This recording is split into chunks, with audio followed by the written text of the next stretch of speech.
Polar bears are the apex predators of the Arctic.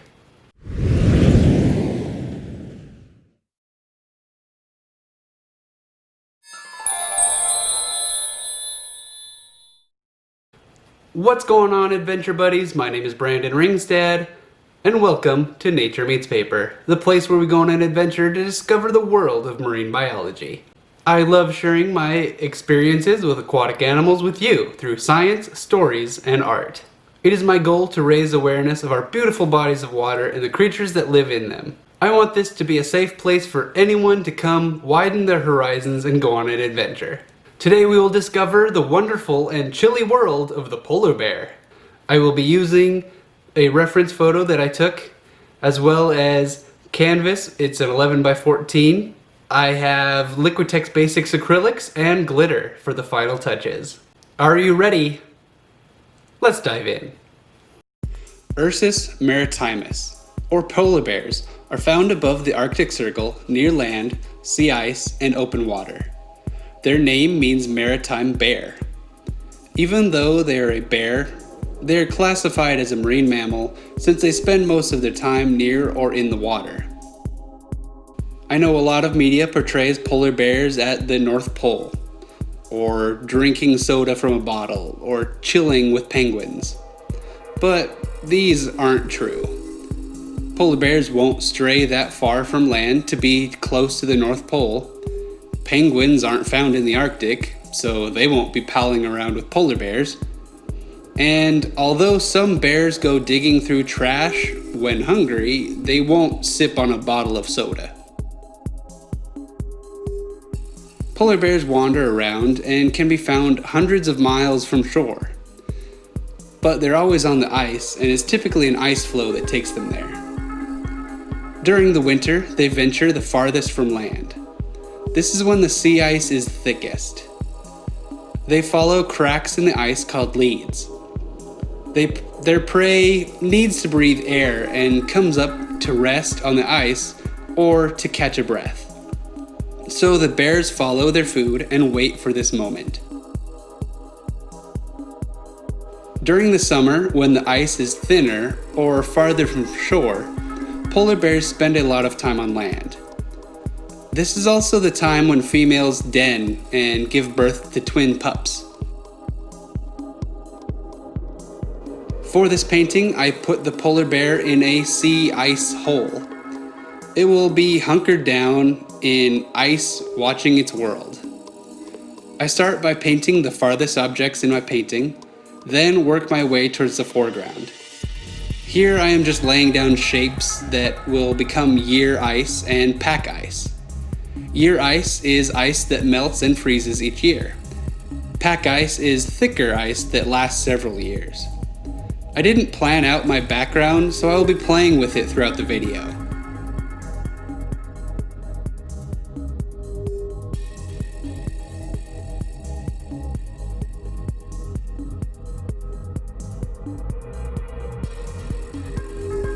So, what do polar bears look like?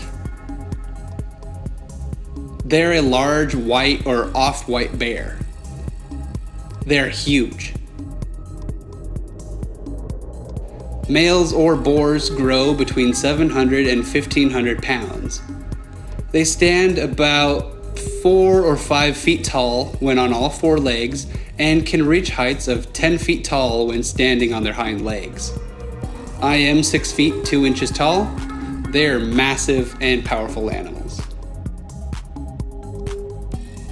They're the largest carnivore on land, where an adult female is about half the size. She ranges from 330 to 550 pounds. They can still stand 5.5 to 7 feet tall though, so I wouldn't mess with one. When pregnant and hiding in their den, a female can weigh as much as 1,000 pounds.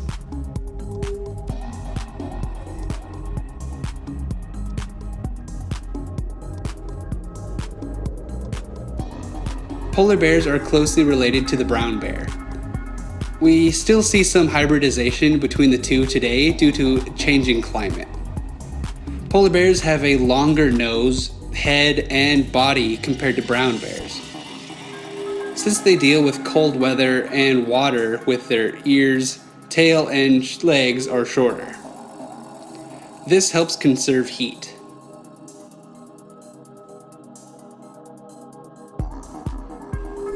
They have huge paws that are slightly webbed. An adult male paw can be 12 inches wide.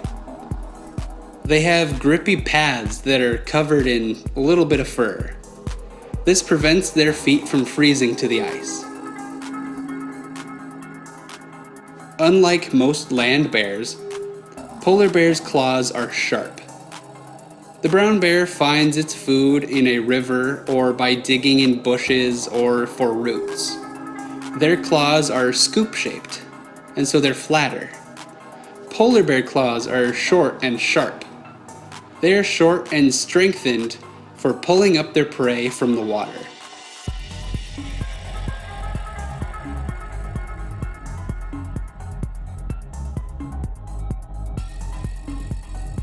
Did you know polar bears are black? Their skin is black to bring in as much heat from the sun as possible. Their fur is transparent, so stacked on each other creates the illusion of white hair. The white color helps camouflage the bear. Underneath their skin is a layer of blubber that is 4 inches thick. For my diving friends, what thickness wetsuit do you use?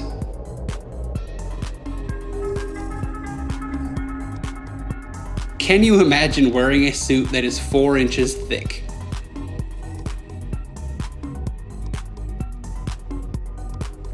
Even with that much blubber, polar bears are incredibly athletic.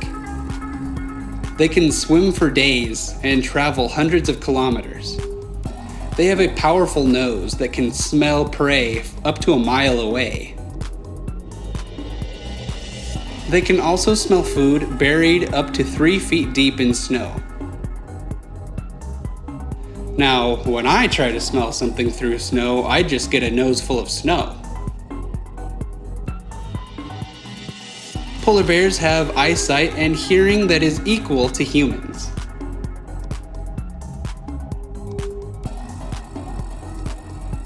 This next point is for my swimmers on my team. Often I will compare my swimming style to that of a polar bear. I use my arms to move and my legs to steer. I am a mid-distance swimmer. This way of swimming helps me keep a pace for longer time and distances. When sprinting, I use my legs for speed. The bears swim this way too. They use their front paws for power and propulsion, and use their hind legs for steering. This is a classic long-distance technique in swimming. Well, at least I think it's classic. Humans need to kick a little bit to increase buoyancy and position in the water, where polar bears are very buoyant and they don't need to do this.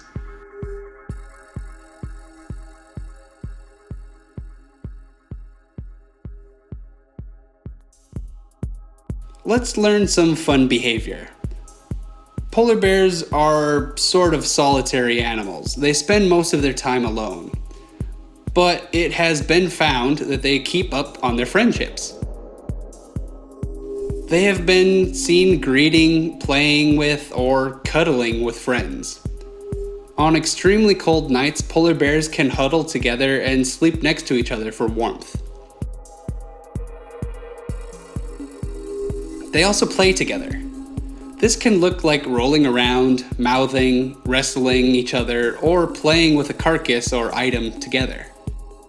Now, this sounds gross, but I know people who have seen a polar bear play with a burlap bag or sealskin. We were pretty far away and couldn't tell what it was.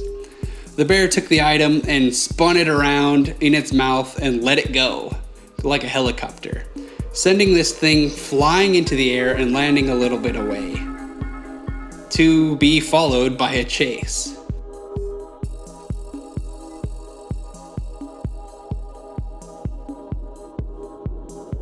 In captivity, polar bears need to be stimulated by many forms of play and critical thinking.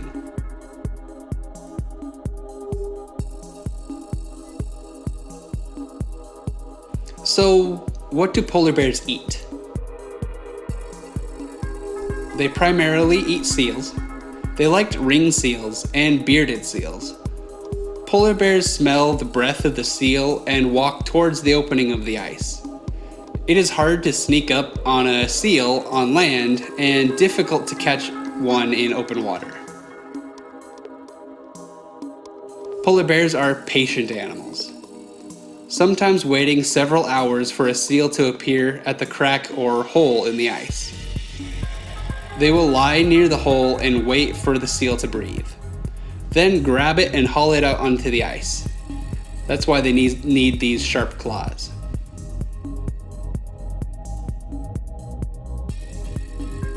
How much of the seal that is eaten is up to the age and taste of the bear. Older bears eat the skin and blubber, and younger bears eat the red meat. Ring seals get about 12 pounds and are pretty small. It is easy to grab one of these. Harbor seals often get taken too. Bearded seals, on the other hand, are trickier to catch.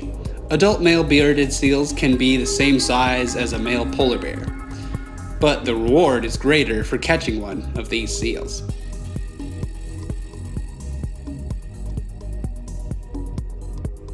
Polar bear will rarely feed on walrus. Walruses are too dangerous and too big. Adult male walrus can weigh roughly 4,000 pounds and they have sharp ivory tusks. Plus, their skin is too thick to damage easily. It takes too much energy to take down a healthy adult walrus. They might get a sick or injured walrus if they can, but it's very unlikely. They will also feed on the carcass of a whale that washes ashore or is taken by people. Unfortunately, polar bears will also feed on garbage. This is clearly bad for the bear because there's plastics and other things that a bear shouldn't be eating. It also makes the bear dependent on humans.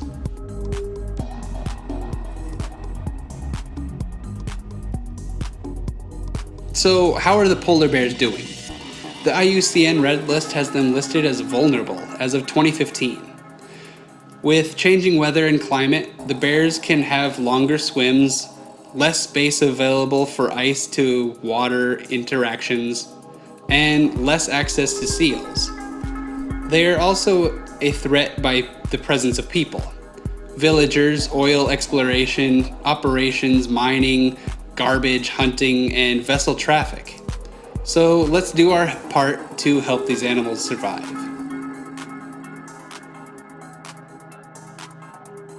Polar bears are very sneaky, and most of the time, humans don't know a polar bear is there until it's too late and they're chasing you down. It's common practice in the Arctic to leave your car doors unlocked so that if you are being chased by a polar bear, you can jump into somebody's car and hopefully survive.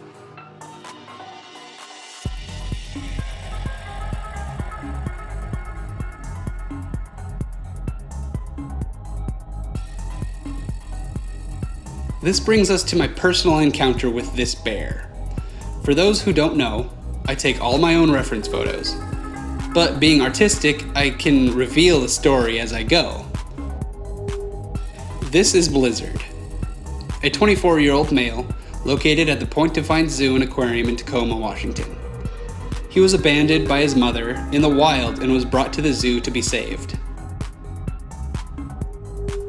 Now, this means he was in a nice encounter.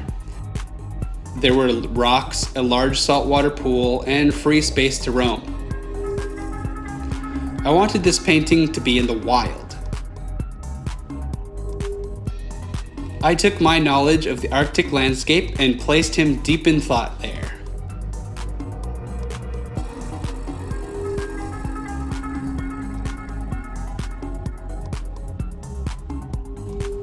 Blizzard is an old male polar bear. Polar bears typically live between 25 and 30 years, and he is doing great. He is a willing participant in science experiments to help scientists know more about polar bears. He was the subject of a study to see how polar bear fur grows and when it molts. The University of Washington did a big study by dyeing parts of his hair black to see rates of growth through the year and to see patterns of molting. You typically don't see a naked bear run around because they don't molt all of their fur at once, and so they wanted to see the patterns of this and the effects of that. Blizzard loved the attention and the treats. Blizzard has a roommate named Boris. Boris was rescued in 2002 from a Mexican traveling circus. He was malnourished and kept in a small cage. The circus fed him bread and lettuce.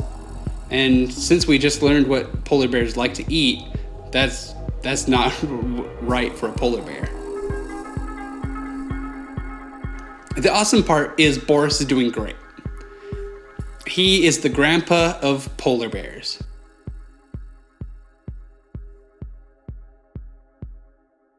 Why is he called the grandfather of polar bears? That is because he is the oldest polar bear living on Earth. He is 34 years old, he is spoiled, and he loves his caregivers.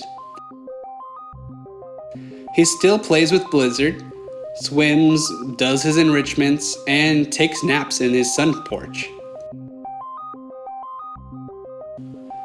These days, he spends a lot of his time behind the scenes, so you might not be able to see him.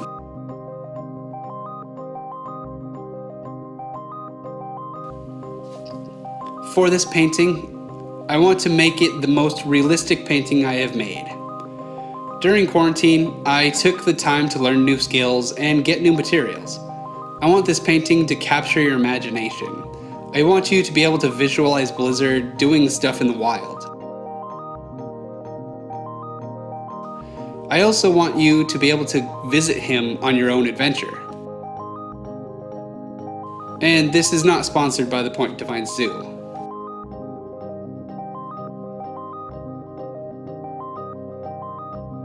This video is longer because all the detail of the painting. I also have studied polar bears in the past and in college, and there's just plenty of information. I want to inspire curiosity and creativity by walking you through these videos. This might be one of my new favorite paintings. I think it turned out so good. My last step is to add glitter to the snow to make it come alive.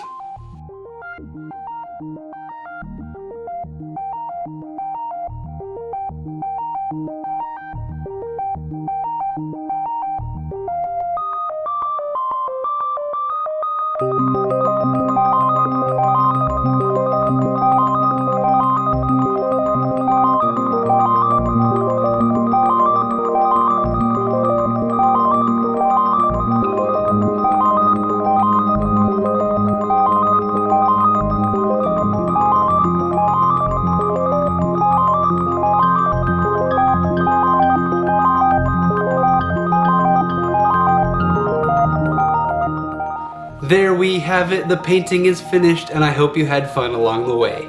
Please stick around to hear about this month's charity opportunity. I know the world is crazy right now, but we can do our part to spread love and support in our communities. This month I chose to help Hope Creek. They're a nonprofit charity that supplies food and resources for our local community. We need a lot of support right now because there are a lot of families who are requesting aid during this time. For just $6 a person, you can feed somebody a really nice meal. We need to look out for and help support our poor families and people. That is part of loving our neighbors. Did you like this painting? Cool. Did you know that you can purchase each piece of art that I make? You can buy the original. It costs $12 a linear inch. This comes with glitter, pearlescent paint, and different things to play with light to make it play in its own environment. Want a print? Awesome! I can order you a museum quality giclée print for $6 a linear inch or $3 a linear inch. The $6 a linear inch will be touched up by me. It will have the glitter or the pearlescent paint to whatever it is to make it pop. It'll make it more like an original. The $3 a linear inch won't have any of these things and is more affordable. That is easy. You just add the height and width and then multiply it by either 12, 6, or 3. I am also selling posters and vinyl stickers.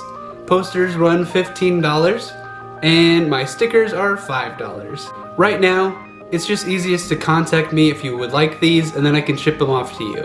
I'm trying to figure out how to get my website up and working so that it's an easier process for you. Make sure to tag me in the photos that you take of your stickers or poster. I love seeing my stickers on your water bottles or laptops. Use hashtag #NatureMeetsPaper. Thank you so much for watching. Let me know your thoughts in the comment section below. I can't do this without your help. Please subscribe, like, and ring the notification bell to be notified when I post new content. I just looked at my statistics and 83% of my viewers aren't subscribed. It's free, click subscribe, and it'll help this channel grow. Thanks again, spread love, curiosity, and creativity. I've been Brandon, and I will see you in our next adventure.